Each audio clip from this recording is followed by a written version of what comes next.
mercenarios, igual que hay de todo. Bueno, pues en base a eso, el propio Putin ha dicho, esos comandos que existen y estaban reconocidos en Ucrania estaban haciendo mucho daño también a la población y estaban mermando las opciones de gobierno, etcétera, etcétera. Considera a Zelensky, de hecho, un presidente ilegítimo y de ahí esa invasión. Bueno, esta es una de las partes. De fondo, pues evidentemente, aquel tratado de Belavetza en 1991 donde se desmantelaba la URSS y donde en realidad se está viendo que Rusia lo que está es, bueno, llegando de nuevo a esos territorios en una idea que tenía Putin en la cabeza desde hace mucho tiempo, porque nunca fue favorable a esos acuerdos del 91, en particular con Bielorrusia y con Ucrania.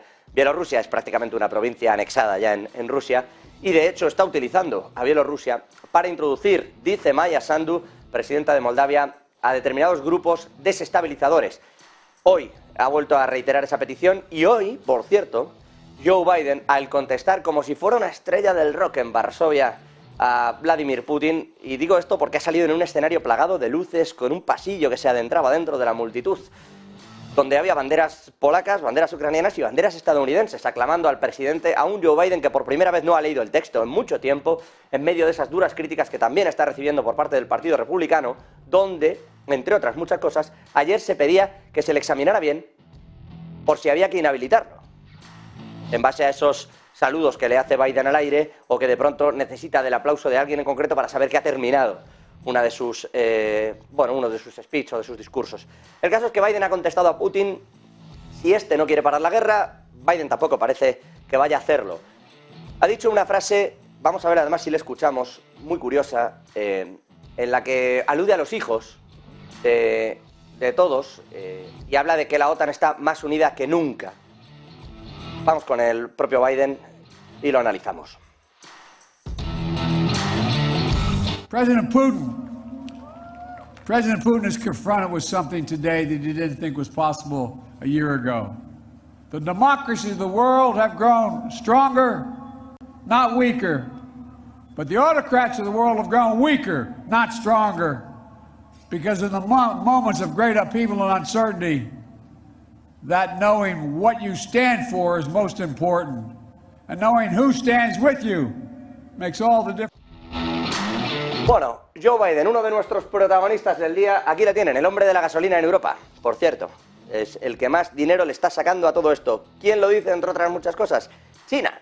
Vamos, de hecho, con Joe Biden como protagonista, porque dice el portavoz del Ministerio de Relaciones Exteriores de China, Wang Wenbin, que Estados Unidos se está beneficiando y mucho de la guerra, y que el complejo militar industrial del país ha ganado mucho dinero con todo este conflicto, además de lo energético.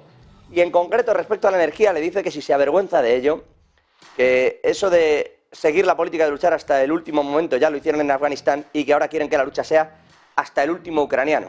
Nunca es hasta el último estadounidense. Declaraciones muy duras, sobre todo viniendo de representantes de China, que a lo largo del día de hoy en realidad se han posicionado a través de nuestro segundo protagonista, que es Vladimir Putin.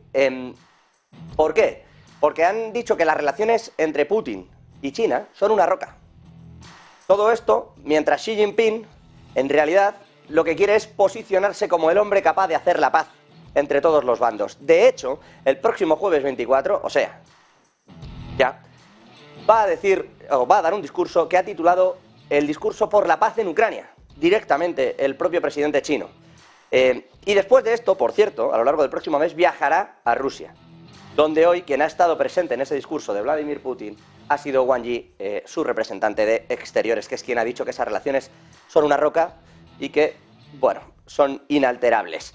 Un Vladimir Putin que, por cierto, ha dicho que se sale de los acuerdos de la ONU respecto al armamento nuclear, a la disposición y a los acuerdos que hay sobre las investigaciones entre países de qué armamento nuclear se tiene. Este es el acuerdo llamado START. Ahora se firmó otro que es el New START o START 2 y es de donde en teoría dice que se sale, aunque se ha apresurado además Sergei Lavrov, el ministro de Exteriores ruso, a decirnos a todos que no es que se salga, es que hace lo mismo que Estados Unidos, que es no cumplirlo, y ya está, porque Estados Unidos dice, fue el primero en violarlo, porque no ha admitido tampoco ningún tipo de contraparte en su país que evalúe qué armamento nuclear tiene.